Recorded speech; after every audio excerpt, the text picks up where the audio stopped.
네, 감사합니다. 하나님 말씀 보시겠습니다. 하나님 말씀은 마태복음 2장 1절부터 12절입니다.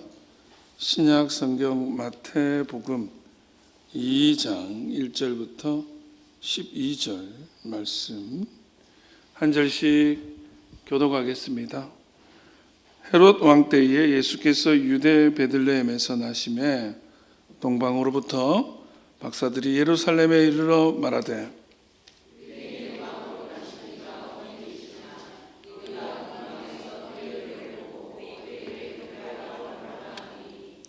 헤롯 왕과 온 예루살렘이 듣고 소동한지라.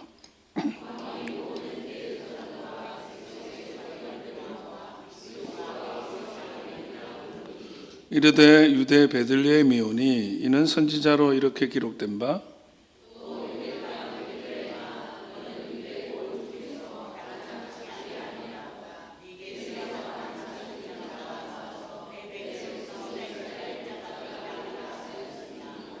이에 헤롯이 가만히 박사들을 불러 별이 나타난 때를 자세히 묻고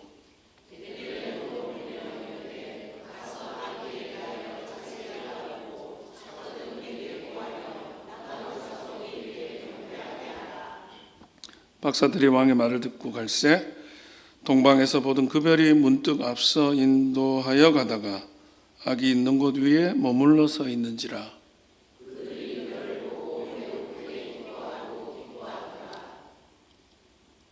집에 들어가 아기와 그의 어머니 마리아가 함께 있는 것을 보고 엎드려 아기께 경배하고 보배압을 열어 황금과 유향과 모략을 예물로 드리니라.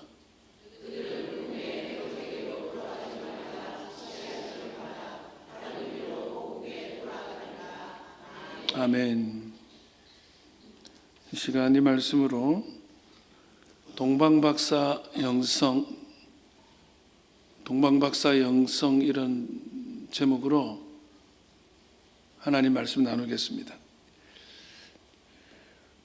지금 우리는 아기 예수께서 이 세상에 오시기를 기다리는 대림절 세 번째 주일을 맞이했습니다.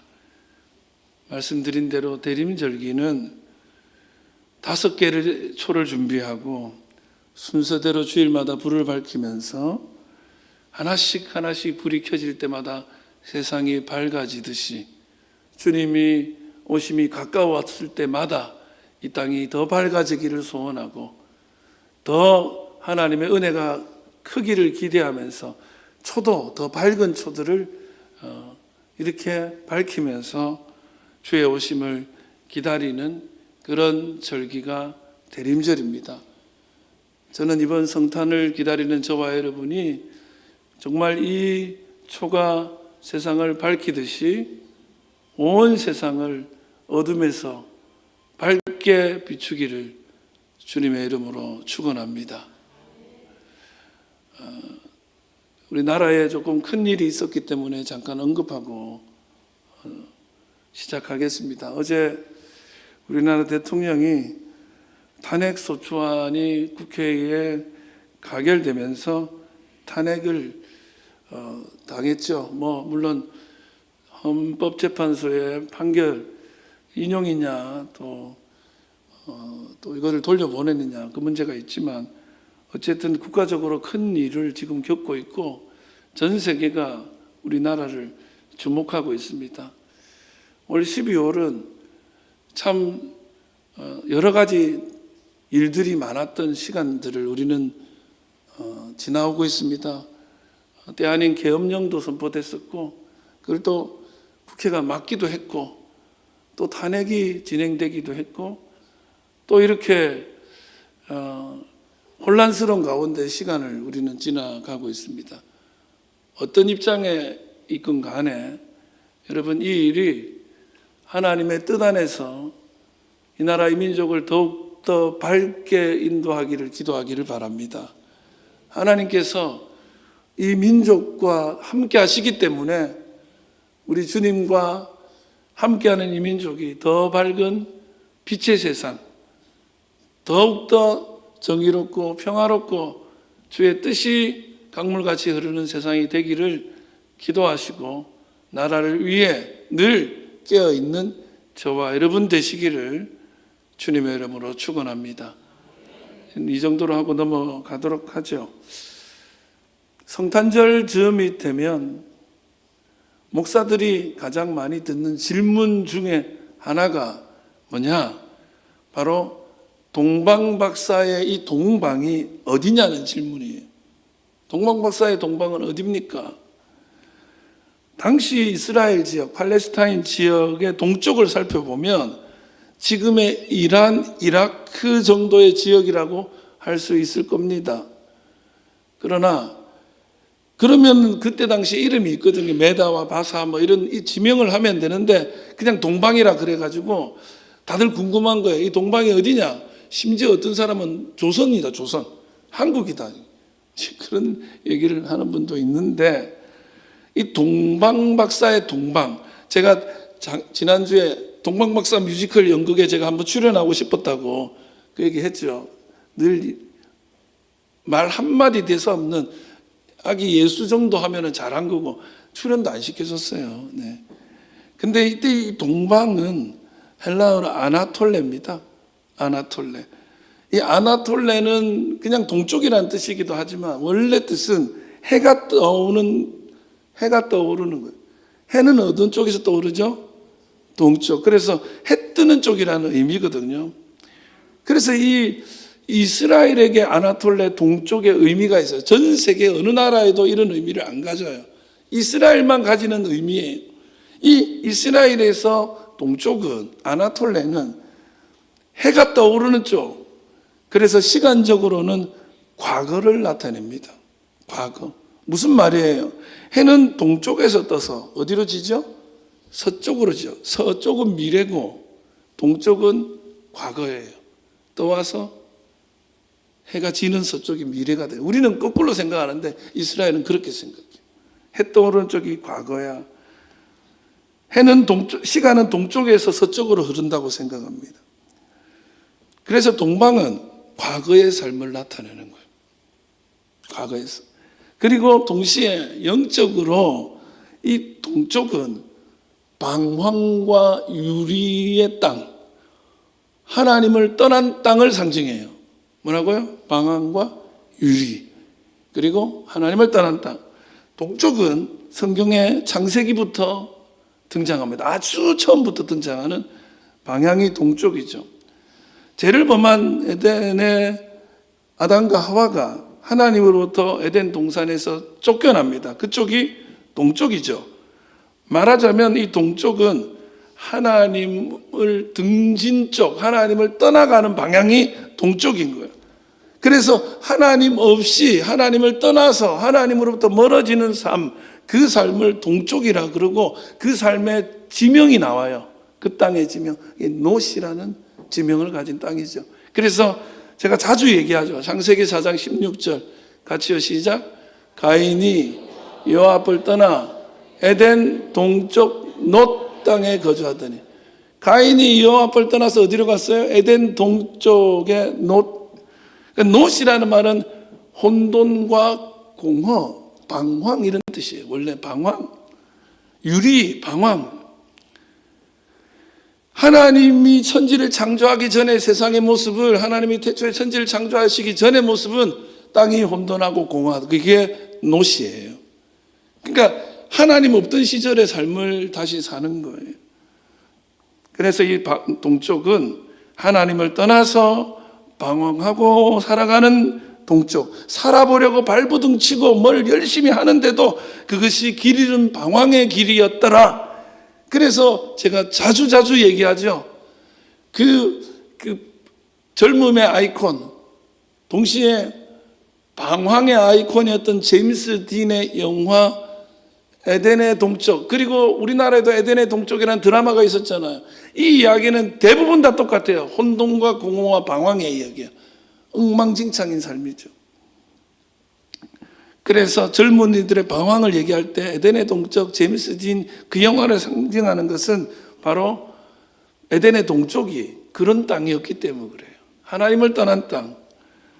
과거의 삶의 자리이기도 하지만 하나님을 등지고 살아가는 땅이 에덴의 동쪽이다. 그러나 그런 의미에서 하나님께로 돌아오는 출발점이 되는 땅도 동쪽인 거예요.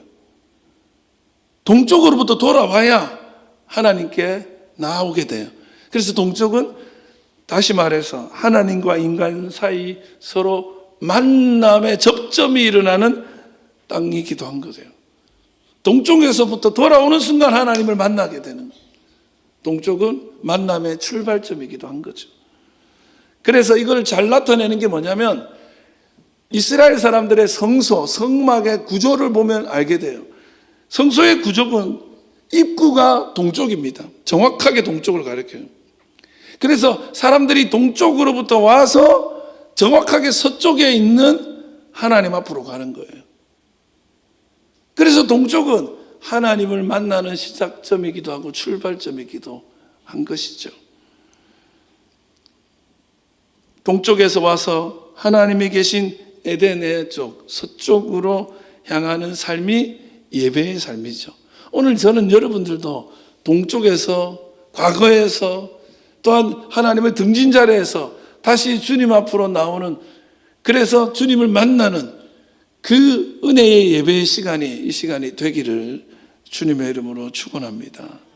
그래서 마태복음 2장의 동방박사 스토리는 어떻게 보면 죄로 말미암아 동쪽으로 동방으로 추방되고 멀어져가는 인생들이 회개하고 하나님께로 돌아와서 하나님을 만나서 회복되는 스토리가 상징적으로 드러나 있는 것이 동방박사 이야기라는 거죠. 저는 여러분이 동방의 박사들이 저 유대 땅에 있는 왕을 만나러 와서 그 왕을 결국에 만나냈듯이 여러분들도 과거에서 주님을 떠난 자리에서 돌아와서 주님을 만나는 은혜가 있기를 바랍니다. 여러분의 가족들 중에도 동방의 삶을 살고 있는 이들이 주님 앞으로 돌아와서 주의 은혜를 경험하기를 주의 이름으로 축원합니다. 이 스토리는 다 아시잖아요. 동방박사는 별을 보는 천문학자들이라고 보죠. 이 동방박사들이 이상한 별 하나를 발견한 거죠. 너무너무 이상한 별인데 이들은 생각합니다. 이것은 메시아의 별이다. 왕의 별이다. 그래서 예물을 준비해서 별을 따라서 저 왕이 태어난 유대 땅까지 오게 된 거예요. 그리고는 당연히 왕이니까 왕궁에서 태어나겠지 하고 헤롯의 궁전에 들어가서 태어난 왕이 어디 있냐 물었더니 여기 없다. 헤롯은 이 말을 듣고 너무너무 놀래가지고 서기관과 제사장들을 불러요. 그래서 어디서 태어나냐 물었더니 성경에 예언되기를 베들레헴 땅입니다 라고 얘기를 들어요. 그리고는 이 동방박사들은 왕궁에서 나와서 가던 중에 별이 다시 나타나서 그들을 예수님이 태어난 그 누이신 그 구유까지 와서 예수님께 경배하고 예물을 드리고 자신들의 자리로 다시 돌아가는 스토리, 바로 동방박사의 여행 스토리지요. 저는 오늘 이 동방박사들이 어떻게 예수님을 만나서 그 예수님을 경배할 수 있었고 예수님의 은혜의 자리에 설 수 있었는지를 오늘 동방박사 영성이라는 제목으로 함께 나누기를 원합니다. 자, 그렇다면 그 첫 번째는 뭐냐? 첫 번째는요, 동방박사 영성은 영적인 눈이 열린 영성이에요. 사람 육신의 눈이 아니라 영의 눈이 떠지기를 주의 이름으로 축원합니다. 여러분의 심령에 별이 떠오르길 바라요. 이게 무슨 말인지 나중에 알게 될 거예요. 여러분, 영의 눈이 떠지면 남들이 못 보는 걸 봐요. 아니, 남들이 봐도 아무 의미 없는 것들이 메시아의 별로 보이기 시작할 거예요. 오늘 예배를 드려도 영의 눈으로 떠지면 주님을 만나게 되는 역사가 있을 거예요. 2절입니다. 같이요, 시작. 유대인의 왕으로 나신 이가 어디 계시냐? 우리가 동방에서 그의 별을 보고 그에게 경배하러 왔노라. 별을 보고 왔노라, 경배하게 왔노라. 9절 10절도 읽습니다. 시작. 박사들이 왕의 말을 듣고 갈새 동방에서 보던 그 별이 문득 앞서 인도하여 가다가 악이 있는 곳 위에 머물러 서 있는지라 그들이 별을 보고 매우 크게 기뻐하고 기뻐하였더라. 여러분도 별을 보고 크게 기뻐할 수 있기를 바라요. 그 마음으로 사모하세요. 예. 눈을 번쩍 뜨고 그렇게 보시기 바랍니다. 동방박사들은 별을 봤어요. 그 별이 얼마나 특이하고 밝게 비쳤는지, 그 별을 보고 어딘지도 모를 여행길을 떠날 정도로 큰 별을 보게 된 거죠. 여러분 아시다시피 여행에는 많은 경비가 듭니다. 그리고 시간도 많이 투자되는 거예요. 오늘날과 달라요. 그죠? 저도 여러분 아시다시피 6월 달에 성지순례를 좀 가는데 비용이 만만치 않아요. 많이 들어요. 그리고 시간도 이렇게 저렇게 조절을 많이 해야 됩니다. 근데 이 시절에 그런 길을 떠난다는 것은 확실하지 않으면 떠날 수 없는 거예요. 엄청난 재정과 시간이 투여되는 거기 때문에 더욱더 그렇죠. 그 별을 보고 그런 모험을 감행할 수 있었던 이유는 도전이기도 하지만 확신이 없으면 안 되는 믿음이기도 한 거예요. 예. 엄청난 호기심 아닙니까? 여러분 생각해 보세요. 그렇게 크고 그 동방의 박사들이 확신을 가지고 올 정도로 큰 별인데 왜 다른 사람들은 그 별을 못 봤냐? 예. 동방 박사들이 왕궁에 들어가서 어디 계십니까? 물었더니 뭔 소리야? 별의 얘기를 전혀 모르는 사람들이 얘기를 하는 거죠. 무슨 말입니까? 그래서 3절 읽어봐요. 헤롯 왕과 온 예루살렘이 듣고 이 얘기를 듣고 깜짝 놀란 거야. 만약에 별을 봤으면 이들도 알았겠죠. 그렇게 큰 별인데. 아니 우리나라에 일어나고 있는 이 지금 어떤 우리나라의 정세가 전 세계가 알잖아. 전 세계가. 예? 뭐 물론 모르는 사람이 있을 수도 있어요. 근데 어떻게 그 별이 있는데 우리는 모르냐고. 예루살렘. 그래서 여기 소동한지라 그랬죠. 헬라 원어가 재밌어요. 타라소인데 잘못 발음하면 탈라소예요. 정확하게 그 뜻이에요. 탈난 거야. 탈난 거야. 이게 뭐냐면 지진 날 때 탈라소, 타라소. 함께 흔들리는 거. 지진 나면 같이 흔들리잖아요. 디스코 팡팡 그런 거 타면 함께 그게 타라소예요. 이게 타라소가 되면 전부 불안. 나 혼자 이런 일이 있으면 뭐지 이러는데 같이 이러면 다 같이 공포에 떨죠. 그래서 타라소는 공포 상태예요. 지금 뭐 우리 민족이 조금 혼란스럽고 걱정이 많잖아요. 한마디로 발칵 뒤집어진 거예요. 아니 그 먼 동방에서도 보이는 그 별이 어떻게, 제가 늘 이때 되면 얘기합니다. 왜 그 예루살렘 사람들은 못 봤냐는 거야. 이스라엘 사람은 왜 몰랐냐는 거야. 여러분 별은 누구한테는 보이고 누구한테는 안 보이는 걸까? 한번 생각해 보십시오. 그조차 생각할수록 신비로운 게, 아니 도대체 별이 보인다는 건 또 무슨 의미냐는, 별이 여러분 어디 위에 떠 있는지를 어떻게 알아요? 그 간혹 가다가 있잖아요. 간혹 가다가 그랬다고 치자고요. 이게 비가 오다가 좀 그칠 때 먼저 그친 쪽에 구름 사이로 빛이 쫙 비춰지는 거 있죠. 서치라이트처럼. 만약에 그런 광경처럼 별빛이 어디를 쫙 비추고 있어. 예수님이 태어난 곳을. 그러면 더 못 볼 수 없잖아요. 더 잘 보이잖아요. 그런데 몰랐던 거예요. 예. 여러분 너무 황당하니까 성경에 뭐라고 돼 있냐? 대제사장과 서기관에 물어요. 이 사람들은 성경을 달달달 외워요. 근데도 못 봤대. 지식이 보게 하는 게 아니에요. 2004년 7월 9일 날 미국의 캘리포니아 실리콘밸리의 101번 도로, 고속도로에 출퇴근하는 그 아주 번잡한 도로 한편에 광고판이, 아주 큰 광고판이 세워집니다. 여기는 중요한 광고들이 많이 붙는 자리인데 하얀색 바탕에 이게 뭔지 모를 글씨가 써져 있는 거예요. 예. 이게 지금 수학을 하거나 과학을 좀 아시는 분은 읽을 수 있을 거예요. 예? 여러분 혹시 읽을 수 있는 사람 있어요? 역시 없군요. 이게 문자를 해석하면 이렇게 돼요. 2의 연속된 숫자 중에 10개로 이루어진 첫 번째 소수점 컴 이렇게. 예. 2는 오일러 수입니다.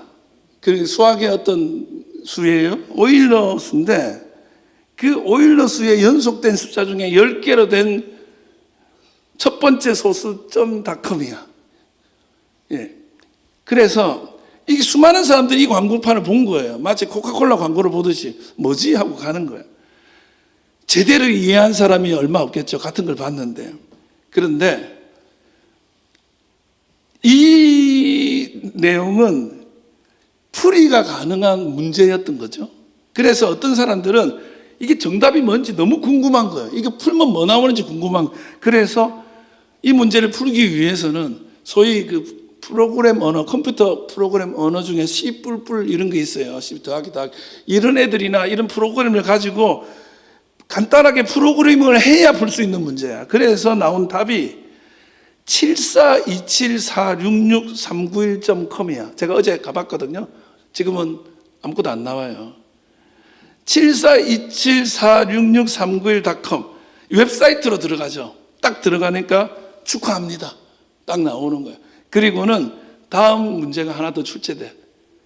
더 어려운 문제야. 그것도 프로그램으로 풀어야 돼. 그리고 나서 풀고 나니까 어떤 사이트로 안내가 딱 되던데 축하합니다 하면서 구글 채용 사이트로 들어가져요. 자기 신상과 이력서를 내면 바로 채용이 되는 거였던 거예요. 2004년, 2005년에 그 구글이라는 세계적인 기업에서 15,000명을 뽑습니다. 그때 당시만 해도 떠오르는 그냥 신생기업일 뿐이었어요. 이 광고판에서 이런 식으로 사람들을 채용했다는 소문이 전 세계에 났어요. 그리고는 구글이 얼마나 창의적인지 그것도 알게 됐고, 이 문제를 푼 사람들이 남들은 보고 지나갔는데 자기는 문제를 푸는 거야. 그래가지고 채용이 됐어. 얼마나 뛰어나고 창의력이 있는 사람이겠어요? 그래서 그 구글이 지금 세계 1등 기업이 된 거잖아요. 예. 그 문제를 풀어보려는 마음. 근데 여기서 나는 그게 눈에 들어오는 거예요. 수많은 사람들은 그냥 지나가는 광고판이에요. 근데 같은 걸 봤는데 누구는 그거를 똑같은 걸 보지 않고 이거 한번 풀어봐야 되겠다. 이게 뭐지? 이게 무슨 사인이지? 여러분 그렇게 풀었더니 결국에 구글의 직원이 된 거예요. 같은 걸 본 거예요. 같은 걸 들은 거예요. 그러나 같은 결과가 나오지는 않아요. 누가 뭘 보느냐보다 내가 어떻게 보느냐가 다른 거예요. 여러분 이 자리에 같이 있어도 전혀 다른 것을 보고 들을 거예요. 저는 여러분이 오늘 이 가운데 오시는 예수님의 별을 볼 수 있기를 주의 이름으로 축원합니다. 존 몽골리아라는 분이 쓴 시의 한 대목입니다. 한 소년이 별을 보았네. 그리고 울기 시작했다네. 별님은 말했다네. 아이야, 너 왜 우니? 소년은 말했다네. 별님이 너무 멀리 있어요. 그래서 만질 수가 없어요. 그때 별님은 대답했다네. 아이야, 내가 너의 마음속에 이미 있기 때문에 너는 나를 볼 수 있었던 거야. 그 아이의 마음속에 이미 별이 떠 있었기 때문에 그 별을 볼 수 있었던 거예요. 만질 필요가 없어요. 이미 와 있었어요. 여러분, 우리가 주님을 볼 수 있는 이유는 뭐냐? 동방박사들이 그 별을 볼 수 있었던 이유가 뭐냐? 이미 그들의 마음속에 그 별이 떠 있었기 때문이에요. 여러분, 오늘 주님을 만나는 사람은 이미 그의 심령에 주님이 떠 있기 때문이에요. 여러분, 영안이 열리기를 주의 이름으로 축원합니다. 두 번째, 동방박사 영성은 열악함을 극복하고 주 앞에 나오는 영성이에요. 돌파하는 영성이에요. 넘어서는 영성이에요. 동방박사들 이야기를 보게 되면 그들이 얼마나 열악한 환경 가운데 있었는지를 알게 돼요. 그리고는 그 모든 환경을 돌파해내고 마침내 예수님께 나왔어요. 1절이요. 같이 시작. 헤롯 왕 때 예수께서 유대 베들레헴에서 나심에 동방으로부터 박사들이 예루살렘에 이르러 말하되 2절 유대인의 왕으로 나시는 이가 어디 계시냐? 우리가 동방에서 그의 별을 보고 그에게 경배하러 왔노라 하니 4절에서 6절 시작. 왕이 모든 대제사장과 백성의 서기관들을 모아 그리스도가 어디서 나겠느냐 물으니 이르되 유대 베들레헴이오니 이는 선지자로 이렇게 기록된 바 유대 땅 베들레헴아 너는 유대 고을 중에서 가장 작지 아니하도다. 내게서 한 다스리는 자가 나와서 내 백성 이스라엘의 목자가 되리라 하였음이니이다.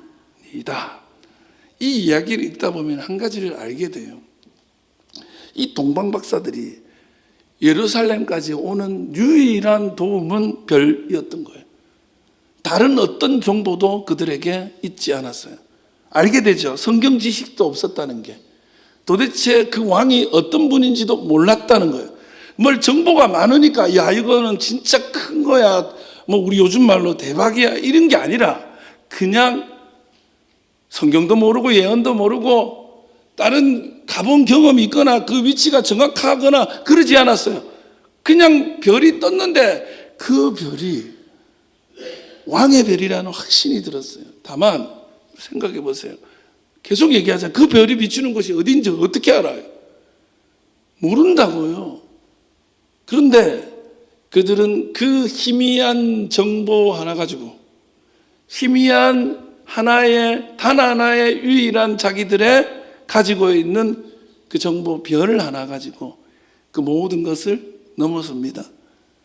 여러분, 사실 거기서부터 동방에서부터 예수님까지 도달하기까지 많은 장애가 있어요.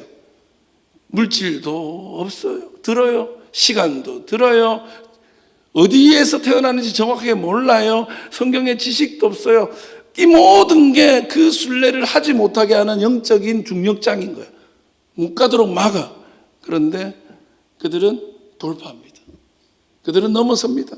여러분, 우리 생각에 동방박사 몇 사람이에요? 물으면 3사람요 하는데 아닙니다. 예.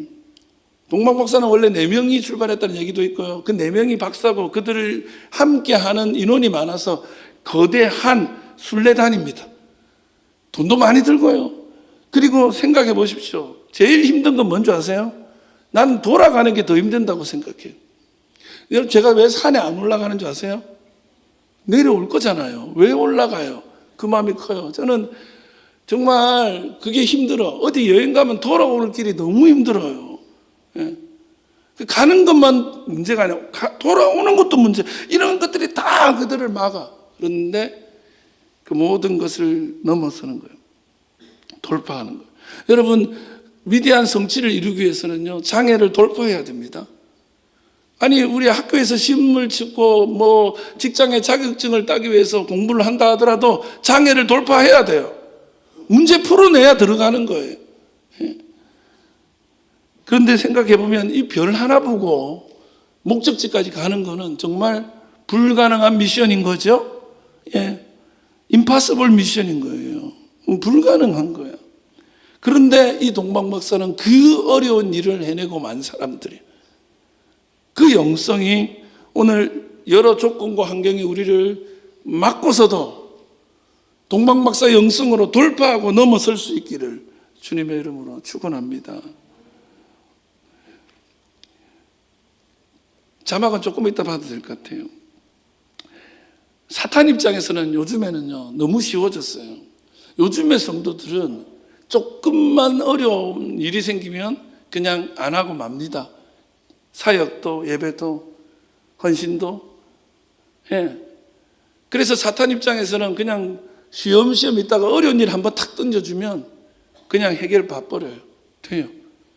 집에 전화 한 통 왔어. 누가 아프대. 그럼 나가는 거예요. 예배드리다가. 얼마나 사탄이 요즘 편해졌는지 몰라요. 옛날에는요, 제가 나 때는 이 얘기하면 저 꼰대 이런 젊은이들이 하겠지만 예전의 예배의 모습이라든지 예전의 헌신의 모습과는 비교할 수 없이 편해졌는데도 요즘에는 어려워서 힘들어서 뭐가 많아서 못하겠다고 너무 쉬워졌거든요. 여러분, 예전에 성탄 트리라는 거 있죠. 아유, 여러분 말도 마십시오. 성탄 그 십자가 종탑에 진짜 올라가야 돼요. 예? 올라가기 전에 기도 세게 합니다. 떨어지면 가니까 발발발 떨면서 막 올라가는 거예요. 그 말도 못합니다. 수련회요, 캠프파이어 한번 하잖아요. 그러면 저 산에 올라가서 그 수련회 불을 떨어뜨리기 위해서 철사줄로 연결해요. 그러면 불을 내려 주십시오 하면 그 철사줄에서 쫙 햇불이 쫙 가서 캠프가 팍 하면 불이 타야 돼. 그걸 하기 위해서 선생님 몇 명이 그 안 보이는 밤에 지리산에 올라가는 거예요. 그럼 저기서 어디서 들려? 우와! 이런 비명소리 들려. 떨어지고 구르고 해가지고 주여! 뭐 이러면서 올라가가지고 불을 내려 주십시오 하는데 중간에 떡 서가지고 안 내려와. 이런 일이 한두 번이 아니라 막 흔들고 이래가지고 막 말도 못합니다. 강단에 이런 뭐 현수막이라도 붙이고 뭐 문구라도 하잖아요. 옛날에는 어떤 줄 아십니까? 강단 뒤에 들어가는 조그마한 그런 통로 같은 게 있어요. 그럼 요 밑으로 기어 들어가요. 그러면 밧줄이 있어. 밧줄을 내리면 강단에서 이런 바가 옛날 식바가 쫙 내려와. 그럼 거기다가 글자를 붙여.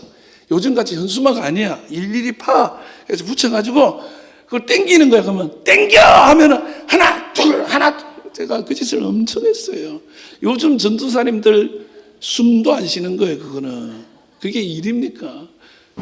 등 하나 갈 때요, 등을 갈 수 있는 방법이 없어. 사다리를 타고 올라가서 내가 가는 방법이 없는데 아무도 도와줄 사람이 없어. 그러면 어떻게 하냐, 이 사다리를 짝짝짝짝짝짝 올라가지고 직각으로 만들어. 무게중심 잘 잡아가지고 혼자서 달달달달 올라가는 거야. 근데 지금은요, 옆에서 잡아줘도 무서워서 못 올라가는 거야. 아, 잘하십시오.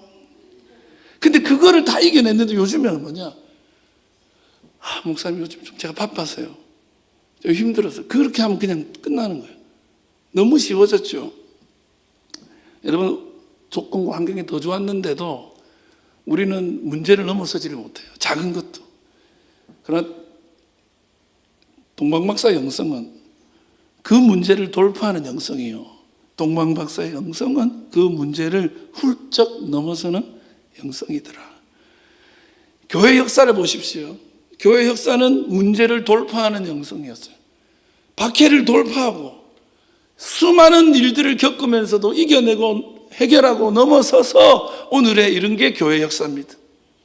여러분, 저는 여러분들이 오늘 우리 삶 가운데 다가오는 수많은 문제들을 넘어서서 주님 앞에 나올 수 있기를 주의 이름으로 축원합니다.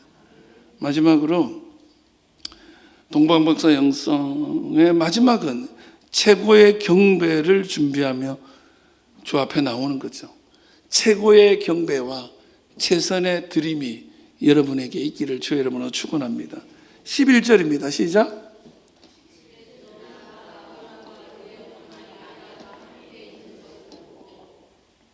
엎드려 악있게 경배하고 보배압을 열어 황금과 유황과 모략을 예물로 드리니라 그랬어요. 여기서 보면 엎드려 경배하고 그리고 예물로 드리니라 이런 게 있어요. 이 두 개 주목해야 돼요. 여기 경배하다는 말은 프로스퀴네오예요. 프로스는 무엇 어디로 붙어요. 퀴네오는 그러니까 어디로 향하여예요. 프로스는 방향이야, 가는 거야. 퀴네오는 입 맞추다는 거예요. 그러니까 가까이 가서 입 맞추는 거예요. 그래서 왕에게 하는 행동, 이게 경의를 표하는 거예요. 신하들이 왕한테 가까이 가서 무릎을 꿇고 손등에 입 맞추거나 발등에 입 맞추는 거예요. 그게 프로스퀴네오인데, 여기서 엎드려 경배하고는 수고예요. 그거는 신한테 하는 거예요. 신한테. 그래서 경배, 예배라는 거예요. 동방박사들은 목표가 뭐냐? 동방박사가 왜 여기 왔어요? 왜 예루살렘까지 왔어요? 왜 예수님을 만나러 왔어요? 그냥 경배하는 게 목표였어요. 그들이 경배하고 뭘 얻어가려고 하지 않았어요. 보시면 알아요. 경배한 다음에 돌아갑니다. 뭘 달라고 하지 않아요. 우리의 문제는 뭐냐면 얻을 게 없으면 희생하지 않아요. 근데 이들은 목표가 만나는 거야. 경배하는 거야, 엎드리는 거야. 여러분, 오늘 이 자리에 왜 오셨어요? 어떤 분들은요, 여기 와서 자아 실현하시기를 원하는 기도 하고요, 누가 좀 알아줬으면 원하는 마음으로 오는 분도 있어요. 제가 부탁드릴게요. 예배가 시작되기 전부터 예배가 드려지는 동안에만큼은 그냥 하나님께 집중하십시오. 예, 부탁드릴게요. 그 자체가 목표가 되시기 바랍니다. 사람 만나러 왔다 하더라도 끝나고 나면 만나세요. 예. 하나님 만나러 온 거잖아요. 그게 동방박사의 목표였고 그 경배가 최고의 경배였던 거예요. 근데 여기서 또 하나 드리다. 보배합을 드리다. 여러분, 경배에서 꼭 필요했던 것은 예물입니다. 제사에 반드시 있어야 되는 게 제물이었어요. 그런데 이 드리다는 것은 잘 아시다시피 우리가 황금과 유황과 모략을 드렸다 할 때 이 드리다는 프로스페로예요. 프로스가 아니라 프로스페로.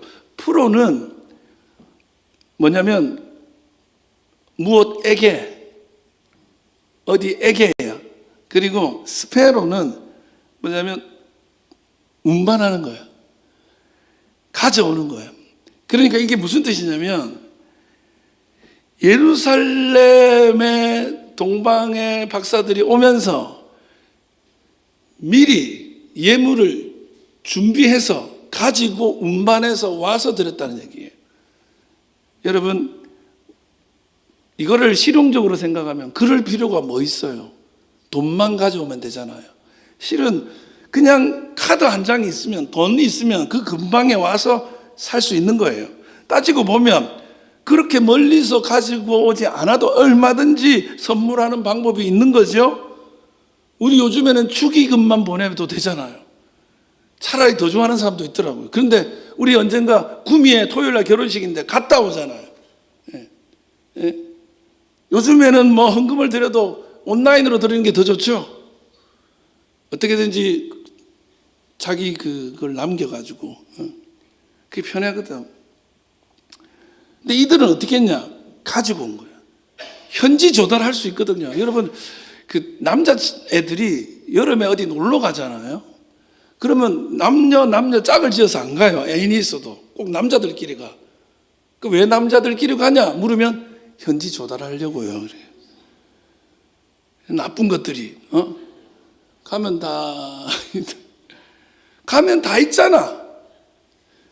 해외 여행을 갔다 오면요 선물을 좀 사드려야 되거든. 그러면 어떻게 해요?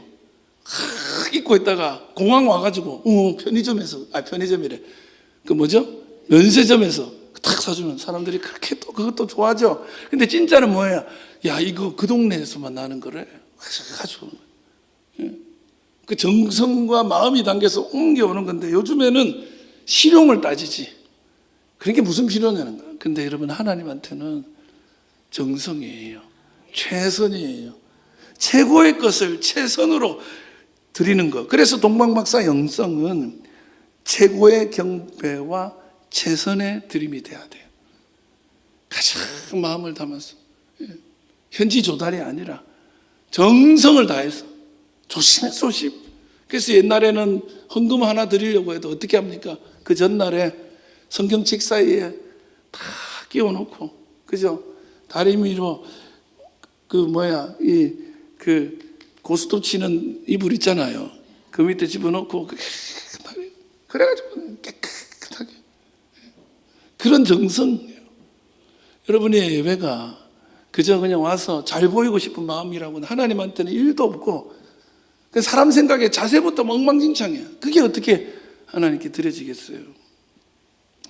말씀 마치려고 합니다. 이 동방박사 스토리에서 제가 참 귀하게 보는 게 뭐냐면 오늘 이 시대에 이게 없어요. 10절에 그들이 별을 보고 매우 크게 기뻐하고 기뻐하더라. 매우 크게 기뻐하고 기뻐하더라. 크게 메가톤급, 메갈란이라는 뜻이거든요. 메가스. 엄청나게 커서 사라지지 않는 종류의 그런 기쁨인데, 기쁨도 에카레산 카산 카란 이렇게 되는데, 카라가 기쁨이라고 했잖아요.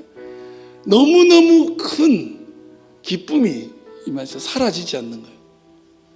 그리고 이 카라는 그냥 있는 게 아니고 카리스에서, 은혜에서부터 출발한다고 했죠. 여러분, 은혜가 있으면 그 안에 별이 떠 있으면 그 별을 보는 순간 사라지지 않는 기쁨이 임하는 거예요. 근데 오늘 한국교회가 기쁨이 사라진 거죠. 여러분, 사람 보고 웃는 정도가 기쁨이라면 그거는요, 그냥 친구들끼리 동호회하고 어디 좋은 구경해도 그런 게 있어요. 그게 아니라 사라지지 않는 은혜가 가져다 주는 진짜 기쁨, 큰 정말 메가톤급의 기쁨이 우린 사라졌어요. 그래서 일희일비하죠. 저는 여러분이 진짜 기쁨을 맛보기를 바랍니다. 동방박사처럼 영의 눈을 뜨고 어떤 장애가 있더라도 돌파하고 넘어서서 주님 앞에 최고의 것을 드리며 최선의 예배를 드릴 때에 가지게 되고 소유하게 되는 큰 기쁨, 여러분에게 주어지기를 주의 이름으로 축원합니다. 기도하겠습니다.